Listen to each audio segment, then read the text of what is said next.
আপোনালোকক সকলোকে আকৌ এবাৰ মই মোৰ ইউটিউব চেনেল এএনএছএছ একাডেমীলৈ আন্তৰিকভাৱে স্বাগতম জনাইছোঁ। আজিৰ ভিডিঅ'টোত আপাৰ আইডিৰ ওপৰত আলোচনা কৰা হ'ব। সো আপাৰ আইডি জেনেৰেট কৰিবৰ কাৰণে আমাৰ মাননীয় শিক্ষামন্ত্ৰী ৰণোজ পেগু ছাৰে এটা টুইট কৰিছে। টুইটটো দেখাম আৰু লগতে আপাৰ আইডি যিটো এই আপাৰ আইডিটো one nation one student ID এটা প্ৰগ্ৰাম, এই প্ৰগ্ৰামৰ আণ্ডাৰত আৰু নতুন শিক্ষানীতিৰ আধাৰত এই প্ৰতিজন ছাত্ৰ বা ছাত্ৰীৰ আপাৰ আইডি হ'ব। আপাৰ আইডিৰ কাৰণে কি কৰিব লাগিব? পেৰেণ্ট টিচাৰ মিটিং অৰ্থাৎ শিক্ষক অভিভাৱকৰ এটা মিটিং কৰিব লাগিব। মিটিং কৰাৰ পিছত অভিভাৱকসকলে বিদ্যালয়লৈ আহিব লাগিব। বিদ্যালয়লৈ আহি এটা কনচেণ্ট ফৰ্ম বা সন্মতি এটা ফৰ্ম ফিল আপ কৰি বিদ্যালয়ত জমা দিব লাগিব। আৰু এই সন্মতিৰ ফৰ্ম বা কনচেণ্ট ফৰ্মখন যদি অভিভাৱকসকলে ফিল আপ কৰি স্বাক্ষৰ কৰি স্কুলত জমা নিদিয়ে, তেতিয়াহ'লে সেই ছাত্ৰ বা ছাত্ৰীৰ আপাৰ আইডি বা আপাৰ আইডি কাৰ্ডটো নহ'ব। আচলতে আপাৰ আইডি কাৰ্ডটো কি? এটা মানে এইটো আচলতে ক'বলৈ গ'লে আধাৰ কাৰ্ডৰ নিচিনাই এটা মানে কাৰ্ড হ'ব। চ' তাত 12টা অংকৰ এটা আইডি নাম্বাৰ থাকিব। আৰু আপাৰ আইডিত কি ধৰণৰ সুবিধা আছে? চ' আৰু অভিভাৱকসকলে স্কুলত আহি যিটো কনচেণ্ট ফৰ্ম বা সন্মতি প্ৰদানৰ যিটো ফৰ্ম, সেই ফৰ্মটো কেনেকৈ ফিল আপ কৰিব লাগিব, এই গোটেই কথাখিনি যিহেতু সাঙুৰি আজি ভিডিঅ'টোত আলোচনা কৰিম। চ' ভিডিঅ'টো অলপ দীঘলীয়া হ'লেও আপোনালোকে ধৈৰ্য সহকাৰে কোনো ধৰণৰ স্কিপ নকৰাকৈ ভিডিঅ'টো প্ৰথমৰ পৰা শেষলৈকে চাব। আৰু যদি আপোনালোকে মোৰ চেনেলত নতুনকৈ আহিছে, চেনেলটো ছাবস্ক্ৰাইব কৰি কাষতে থকা বেল আইকনটো প্ৰেছ কৰি থ'বলৈ নাপাহৰিব। এতিয়া বলকচোন আমি মূল ভিডিঅ'টো আৰম্ভ কৰোঁ। এতিয়া মূল ভিডিঅ'টোলৈ আহিছে। এতিয়া হয়তো আপোনালোকে মোৰ স্ক্ৰীনত দেখিবলৈ পাইছে। ইয়াতে মই দেখাইছোঁ, ইয়াতে আপোনালোকে দেখিবলৈ পাইছে, এইটো হ'ল ছাত্ৰ বা ছাত্ৰীৰ এনেকুৱা এটা আপাৰ আইডি হ'ব বা আপাৰ কাৰ্ড হ'ব। ইয়াতে আপোনালোকে দেখিবলৈ পাইছে 12টা অংকৰ এটা আইডি নাম্বাৰ ইয়াতে আপোনালোকে দেখিবলৈ পাইছে। এনেকুৱা ধৰণৰ মানে আইডি এটা হ'ব আৰু 12টা অংকৰ আইডি নাম্বাৰ থাকিব। তো ইয়াতে কি থাকিব? ছাত্ৰৰ নাম থাকিব, ডেট অফ বাৰ্থ থাকিব, ছাত্ৰৰ জেণ্ডাৰ থাকিব। আৰু এইটো কিয় কৰা হৈছে? এইটো কৰা হৈছে যে one nation one student ID এটা প্ৰগ্ৰাম তাৰ আণ্ডাৰত কৰা হৈছে। ইয়াৰ বহুতো উপকাৰ আছে। চ' গোটেইখিনি কথা আলোচনা কৰা হ'ব। চ' পোনপ্ৰথমতে মই আমাৰ মাননীয় শিক্ষামন্ত্ৰী ৰণোজ পেগু ছাৰে যি টুইট কৰিছে, টুইটত কি লিখিছে, আপাৰ আইডি বনাবলৈ আমাক সকলো বিদ্যালয়ৰ শিক্ষকসকলক আৰু লগতে বিদ্যালয়ৰ ছাত্ৰ ছাত্ৰী আৰু অভিভাৱকসকলক এই কথাটো আহ্বান জনাইছে। চ' ইয়াতে আমাৰ মাননীয় শিক্ষামন্ত্ৰী ৰণোজ পেগু ছাৰে লিখিছে যে Assam is rolling out the APAAR ID, a 12-digit lifelong digital identity for school enrol student. যে যিবোৰ ছাত্ৰ বা ছাত্ৰী স্কুলত নামভৰ্তি কৰিছে, সেই ছাত্ৰ ছাত্ৰীসকলৰ কাৰণে আপাৰ আইডিটো বনোৱা হ'ব, প্ৰস্তুত কৰা হ'ব বা বনোৱা হ'ব। আৰু সেই আপাৰ আইডিটো 12টা ডিজিটৰ হ'ব আৰু এইটো এটা ডিজিটেলি আইডেণ্টিটি কাৰ্ড হ'ব। আৰু এই আইডেণ্টিটিটো হ'ব ডিজিটেল আৰু এইটো ডিজি লকাৰত গৈ ডাউনলোড কৰি ল'ব পৰা যাব। চ' যিটো আপাৰ আইডি মানে এইটো হ'ল এটা লাইফ লং ডিজিটেল আইডেণ্টিটি কাৰ্ড হ'ব ছাত্ৰ ছাত্ৰীসকলৰ কাৰণে। যিবোৰ ছাত্ৰ বা ছাত্ৰী বিদ্যালয়ত এডমিশ্যন হৈছে তেখেতসকলেহে এই আপাৰ আইডিটো কাৰ্ডটো বনাব পাৰিব। তাৰ পিছত আছে this initiative under the new education policy 2020 will streamline academic records, track student progress and support students in their educational journey. চ' এইটো কি কৰা হৈছে যে নতুন শিক্ষানীতি 2020ৰ আধাৰত এই আপাৰ আইডিটো বনোৱাৰ কাৰণে প্ৰস্তুতি লোৱা হৈছে। আৰু এই আপাৰ আইডি কাৰ্ডটোৰ দ্বাৰা কি কৰা হ'ব? ষ্টুডেণ্টৰ যিটো একাডেমিক ৰেকৰ্ডছ আছে, সেই ৰেকৰ্ডখিনি মানে সংৰক্ষণ কৰি ৰাখিব পৰা যাব। ট্ৰেক ষ্টুডেণ্টছ প্ৰগ্ৰেছ, ছাত্ৰ ছাত্ৰীৰ যিটো প্ৰগ্ৰেছ বা অগ্ৰগতি, সেই অগ্ৰগতি খতিয়ানটো আমি কি কৰিব পাৰিম? ট্ৰেক কৰিব পাৰিম বা দেখিব পাৰিম। And support students in there educational journey. আৰু ছাত্ৰ ছাত্ৰীসকলৰ যিটো শিক্ষাৰ যিটো তেওঁলোকৰ যাত্ৰা, সেই যাত্ৰাত আমি সমৰ্থন বা সহায় আগবঢ়াব পাৰিম। চ' ইয়াতে আৰু কৈছে parents join the parent teacher meetings to give consent for your child's APAAR ID. তো ইয়াতে পেৰেণ্টছসকলক মানে বিশেষকৈ যদি মোৰ ভিডিঅ'টো ছাত্ৰ ছাত্ৰী অভিভাৱকে চাইছে, তেতিয়াহ'লে আপোনালোকক কি কৰিছে? ৰণোজ পেগু ছাৰে কি কৰিছে? আপোনালোকক কনচেণ্ট দিবৰ কাৰণে ছাত্ৰ ছাত্ৰীৰ আপাৰ আইডিটো হয়, আপাৰ আইডিৰ কাৰণে কনচেণ্ট বা সন্মতি প্ৰদান কৰিবৰ কাৰণে বিদ্যালয়ৰ যিটো পেৰেণ্ট টিচাৰ মিটিং আয়োজন কৰিছে, তাত আপোনালোকক যাবলৈ ৰণোজ পেগু ছাৰে কিন্তু এই কথাটো আপোনালোকক জানিবলৈ দিছে আপোনালোকে যাব লাগিব তাত সন্মতি দিব লাগিব দিয়াৰ পিছতে আপোনাৰ ল'ৰা বা আপোনাৰ ছোৱালীৰ কি হ'ব যদি বিদ্যালয়ত পঢ়ি আছে তেতিয়াহ'লে আপাৰ আইডিটো হ'ব সো ইয়াতে আপোনালোকে দেখিবলৈ পাইছে দুটা এইটো আৰু এইটো হ'ল এটা লেটাৰ যি লেটাৰত আপাৰ আইডি মানে প্ৰস্তুত কৰাৰ গোটেই বিষয়খিনি বা গোটেই মূল কথাখিনি এই লেটাৰটোত আছে সো এতিয়া মই সেই লেটাৰটোত কি লিখা আছে এইখিনি জানাবলৈ চেষ্টা কৰিম সো ইয়াতে এই লেটাৰটোত একচুৱেলি লেটাৰটো এনেকুৱা ধৰণৰ লেটাৰৰ সাবজেক্টটো আছে যে implementation of APAAR for school enrol student যে বিদ্যালয়ত মানে নামভৰ্তি কৰা ছাত্ৰ ছাত্ৰীসকলৰ আপাৰ আইডি ইমপ্লিমেন্টেশ্যন বা বনাবৰ কাৰণে এই লেটাৰটো দিছে সো এই লেটাৰটোৰ মূল কথাখিনি মই আলোচনা কৰিম ইয়াতে আছে যে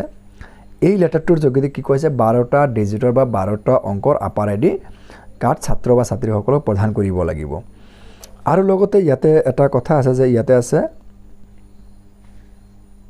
যে DigiLocker to digitally store all academic stores যে কি কৰিব পৰা যাব এই আপাৰ আইডি হ'লে ছাত্ৰ ছাত্ৰীৰ যিখিনি একাডেমিক ৰেকৰ্ডছ আছে ৰেকৰ্ডখিনি ডিজিটেলি মানে সংৰক্ষণ কৰি ৰাখিব পৰা যাব including marksheets and certificate extra ছাত্ৰ ছাত্ৰীৰ মাৰ্কশ্বিট চাৰ্টিফিকেট গোটেইখিনি ডিজিটেলি এই আপাৰ আইডিৰ আণ্ডাৰত সংৰক্ষণ কৰি ৰাখিব পৰা যাব আৰু ইয়াত আছে it will help for unified tracking of academic progress of students ছাত্ৰ ছাত্ৰীৰ একাডেমিক প্ৰগ্ৰেছ মানে একাডেমিক যেটো তেওঁলোকৰ বা শৈক্ষিক যেটো অগ্ৰগতিটো এইটো মানে চোৱা যাব ৰিডিউচিং ড্ৰপ আউট আৰু কিছুমান ছাত্ৰ ছাত্ৰী আছে ড্ৰপ আউট মানে এনেকুৱা ছাত্ৰ ছাত্ৰী যিবোৰ বিদ্যালয় পঢ়িছে বা আধাতে বিদ্যালয় এৰিছে সেই ড্ৰপ আউট ছাত্ৰ ছাত্ৰীৰ সংখ্যাও এই মানে আপাৰ এডিটৰ মানে হ'লে এই ড্ৰপ আউট ষ্টুডেণ্টৰ সংখ্যাও কমাব পৰা যাব and tracking of out of school children আৰু যিবোৰ ছাত্ৰ ছাত্ৰী স্কুলত যোৱা নাই বা স্কুলত নপঢ়ে সেইবিলাকক ইয়াৰ যোগেদি কি কৰিব পৰা যাব চিনাক্তকৰণ কৰিব পৰা যাব তাৰপিছত ইয়াতে আৰু এটা কথা ইম্পৰ্টেণ্ট কথা কৈছে যে the APAAR ID for the students will be generated from UDISE plus portal at school level school লেভেলত এই আপাৰ আইডিটো ক'ত বনাব পৰা যাব স্কুল লেভেলত ইউডাইছ প্লাছ যেটো পৰ্টেল আছে সেই পৰ্টেলত বিদ্যালয়ে এই আপাৰ আইডিটো বনাব লাগিব আৰু ইয়াতে এই যেটো আণ্ডাৰলাইন কৰা আছে এইটো মানে কেপিটেল লেটাৰত আৰু আণ্ডাৰলাইন কৰা আছে ইয়াতে লিখা আছে যে APAAR ID will be generated for those students having valid Aadhaar ID and permanent education number PEN মানে সেইবোৰ ছাত্ৰ ছাত্ৰীৰ আপাৰ আইডি হ'ব যিবোৰ ছাত্ৰ ছাত্ৰীৰ ভেলিড আধাৰ কাৰ্ড আছে আৰু লগতে পাৰ্মানেণ্ট এডুকেশ্যন নাম্বাৰ মানে পেন নাম্বাৰ আছে পেন নাম্বাৰটো স্কুলত ইউডাইছ কোডত আছে সো এইখিনি থকা ছাত্ৰ বা ছাত্ৰীখিনিৰহে আপাৰ আইডি বনাব পাৰিব আৰু অন্য ছাত্ৰ ছাত্ৰীখিনিয়ে কিন্তু আপাৰ আইডি বনাব নোৱাৰিব আৰু ইয়াতে আৰু এটা কথা আছে যে ইয়াতে আছে যে পেৰেণ্ট টিচাৰ মিটিং কৰিব লাগিব তাত বিদ্যালয়ে কি কৰিব অভিভাৱকসকলক কনসেন্ট মানে ল'বৰ কাৰণে বা সন্মতি ল'বৰ কাৰণে এটা ফৰ্মেট দিব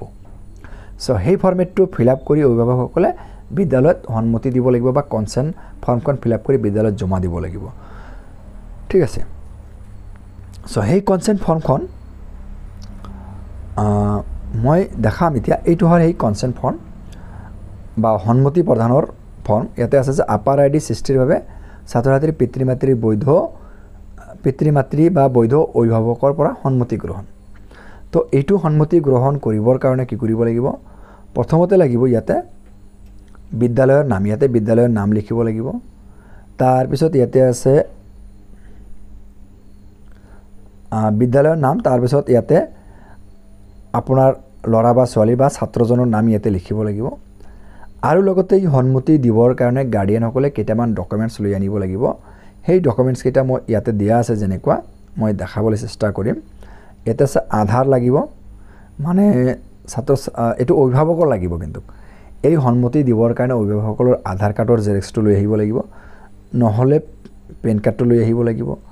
নহলে এপিক বা ভোটাৰ আইডি কাৰ্ডটো লৈ আহিব লাগিব নহলে ডিএল বা ড্ৰাইভিং লাইসেন্সটো লৈ আহিলেও হ'ব আৰু পিপি মানে পাসপোৰ্ট এইটো লৈ আহিলেও হ'ব সো এই কনসেন্টটো দিবৰ কাৰণে অভিভাৱকসকলৰ ডকুমেণ্টছ কি লাগিব পাঁচটা ডকুমেণ্টৰ যিকোনো এটা ডকুমেণ্ট জেৰক্স কৰি লৈ আহিব লাগিব হেটো হল আধাৰ কাৰ্ড নহলে পান কাৰ্ড নহলে ভোটাৰ আইডি নহলে ড্ৰাইভিং লাইসেন্স নহলে পাসপোৰ্ট এই যি 5টা ডকুমেণ্ট যিকোনো এটা ডকুমেণ্ট অভিভাৱকসকলে জেৰেক্স কৰি বিদ্যালয়ত লৈ আহিব লাগিব আৰু লগতে ছাত্ৰ বা ছাত্ৰীৰ কি কৰিব লাগিব এটা আধাৰ কাৰ্ডৰ জেৰেক্সটো লৈ আহিব লাগিব আৰু কি কৰিব লাগিব অভিভাৱকসকলে শেষত এই লেটাৰটোৰ ইয়াতে স্বাক্ষৰ কৰিব লাগিব স্বাক্ষৰ মানে ইয়াতে সিগনেচাৰ কৰিব লাগিব আপুনি যদি অভিভাৱকসকলে যদি নাম লিখিব পাৰে তেতিয়াহ'লে নাম লিখিব নোৱাৰিলে ইয়াতে চাপ দিলেও হ'ব হাতত টিপ দিলেও হৈ যাব আৰু ইয়াতে আছে যে সশৰীৰে সন্মতি প্ৰদানৰ তাৰিখ ইয়াতে ডেট লিখিব লাগিব আৰু সশৰীৰে সন্মতি প্ৰদানৰ স্থান ইয়াতে সেই সন্মতি প্ৰদানৰ যেটো স্থান মানে হেতু লিখিব লাগিব যেহেতু বিদ্যালয়ত আহি এটো সন্মতি দিব লাগিব গতিকে বিদ্যালয়ৰ যেটো ঠাইত অৱস্থিত সেই ঠাইৰ নাম লিখিলে হ'ব বা বিদ্যালয়ৰ নাম লিখি দিলে হৈ যাব আৰু বাকিখিনি এইখিনি আছে গাৰ্ডিয়ান সকলৰ কাম আৰু লগতে বাকি তলত যেখিনি আছে এইখিনি স্কুলৰ কাম এইখিনি স্কুলে কৰিব হয়তো মোৰ আগৰ ভিডিওটো যদি চাইছে তেতিয়া হলে গম পাব যে এইখিনি কেনেকৈ ফিল আপ কৰিব লাগে তথাপি কৈছে ইয়াতে দিব লাগিব বিদ্যালয় প্ৰধানৰ নাম নহলে যিয়ে এই কামখিনি কৰিব বিদ্যালয়ত তেখেতৰ নাম দিব লাগিব আৰু তেখেতৰ সিগনেচাৰ আৰু ইয়াতে ডেটটো দিব লাগিব সো আপাৰ আইডি কৰিলে ছাত্ৰ ছাত্ৰীৰ বহুত সুবিধা হ'ব ছাত্ৰ ছাত্ৰীৰ যিখিনি সাৰ্টিফিকেট মাৰ্কশিট একাডেমিক ৰেকৰ্ডছ বা প্ৰগ্ৰেছ এই গোটেইখিনি কিন্তু আপাৰ আইডিৰ যোগেদি জানিব পৰা যাব ছাত্ৰ ছাত্ৰীৰ ড্ৰপ আউটৰ সংখ্যা কমাব পৰা যাব out of school children track কৰি হেবৰ বিদ্যালয়ত মানে শিক্ষা প্ৰদানৰ সুবিধা থাকিব এই আপাৰ আইডিৰ জৰিয়তে সো মই ভাবো মই আজিৰ ভিডিওটো যিখিনি আলোচনা কৰিলো আপোনালোকে বুজি পাইছে যদি কিবা ডাউট আছে মোৰ কমেন্ট সেকশনত জনাব বা মই যদি বুজাব পৰা নাই মোক সাজেষ্ট কৰিব মই নেক্সট ভিডিওত আৰু ভালদৰে আপোনালোকৰ লগত কথাখিনি আলোচনা কৰিবলৈ চেষ্টা কৰিম থ্যাংক ইউ